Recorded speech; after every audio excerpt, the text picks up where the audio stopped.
Magandang araw mga kaibigan. Pag-usapan natin ngayon ang kalagayan ng isang incumbent governor sa Mindanao, si Misamis Oriental Governor Unabia. Nasa hot water siya ngayon. Alanganing kalagayan dahil sa kanyang mga statements, anti-nursing profession and anti-Muslim, specifically Maranao, remarks sa kanyang pangangampanya.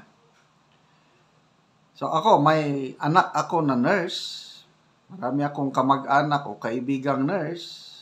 Ako, hindi magandang pakinggan yung speech niya sa isang campaign rally. Ganon din, marami akong kaibigang mga Muslim. Hindi maganda yung kanyang birada tungkol sa mga kapatid nating Muslim, specifically Maranao.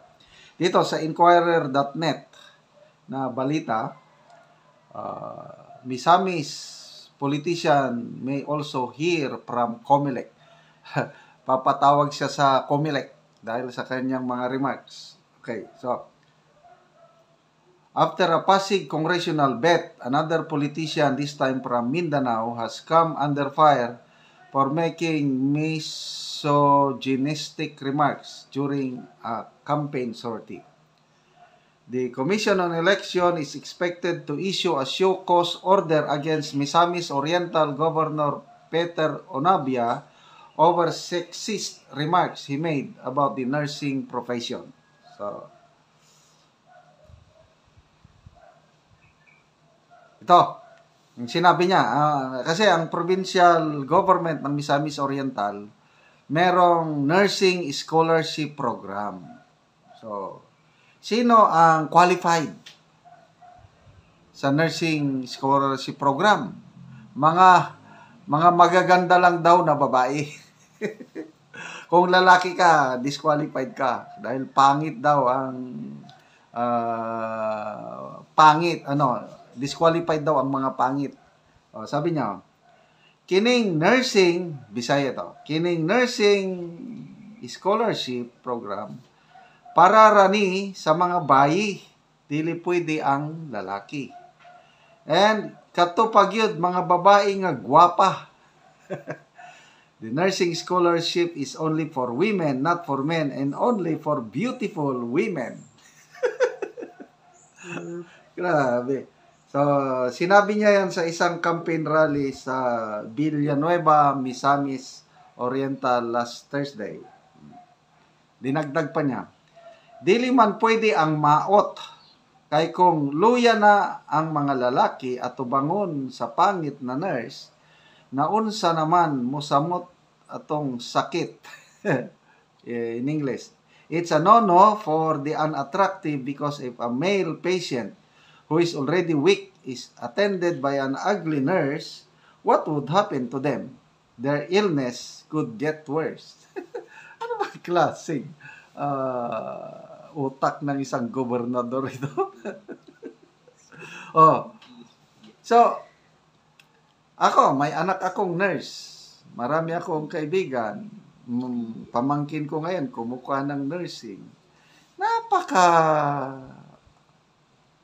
Napakasakit, Kuya Peter. Ano pa?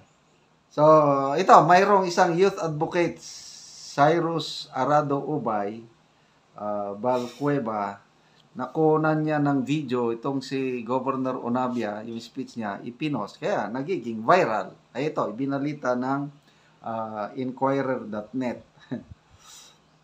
Okay, so, sinabi ni COMELEC Chair George Garcia na they will issue show cause order. Okay. So, maliban dyan, meron pa siyang naunang remarks tungkol naman sa Muslim Maranao.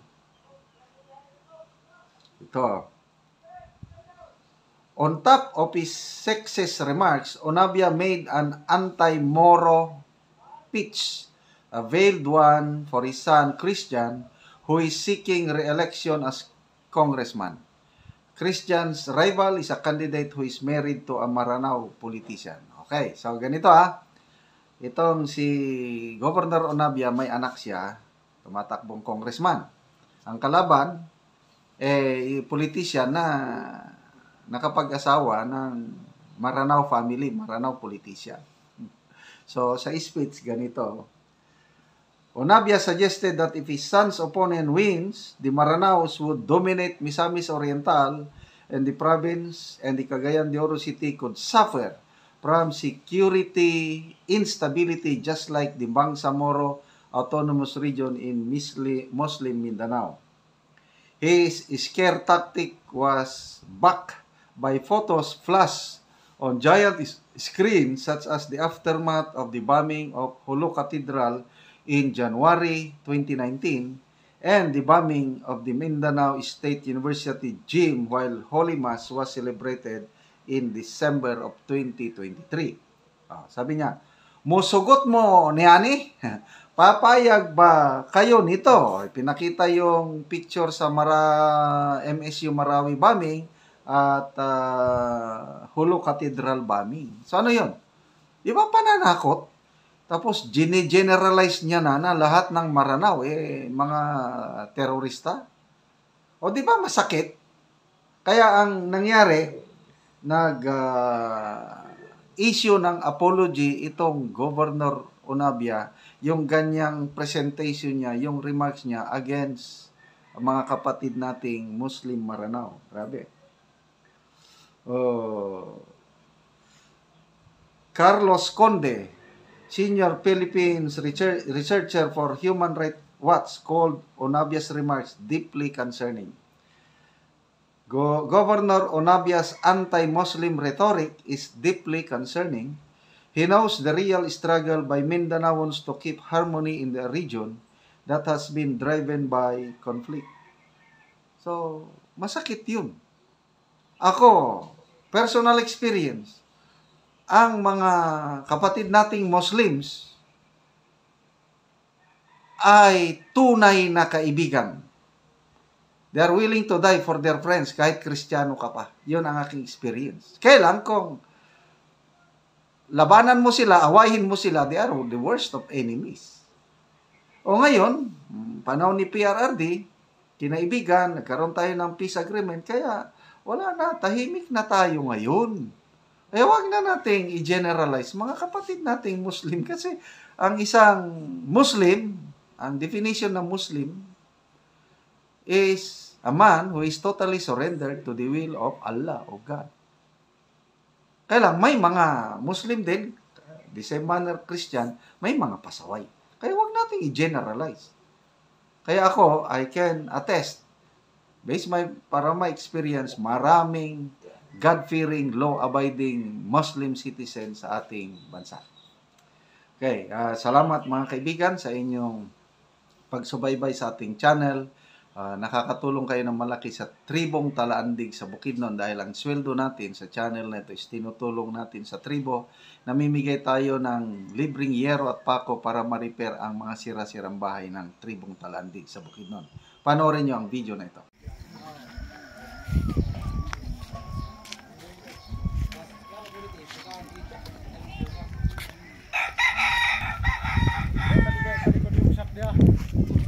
Og mauna ni ang balay ni ante og karon gisandig na ang hero nga silupin lang in taon og gibutangan na og bato lang sa ibabaw.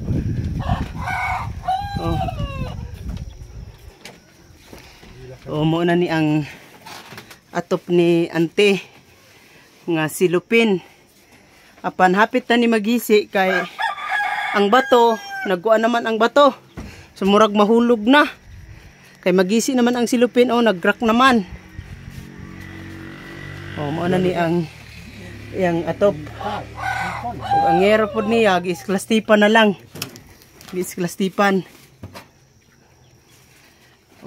Mauna ni kagagmayon sa ilang balay. Nga bulsot-bulsot na gani.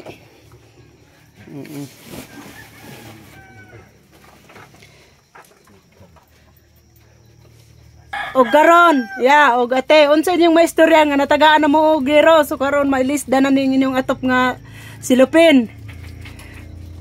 Unsa inyong maistorya? Salamat mi sa Ginoo nga gitagaan mi sa sin, nalipay gid mi kaayo. Oo.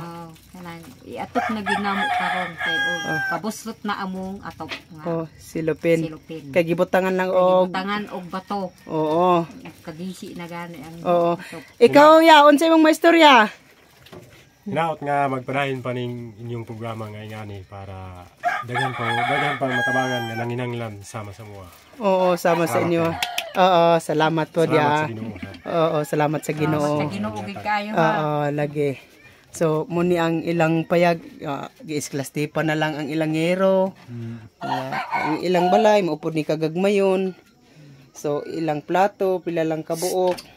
Tuwiti. So, mao na lang gid ang ilang gidakon sa ilang balay. Ug salamat sa Ginoo sa nagtan-aw sa video sa YouTube. Salamat sa inyong pagtabang sa sama ilang ate ug kuya nga nagkalisod sila, nga natabangan na gyud sila. Salamat and God bless us all.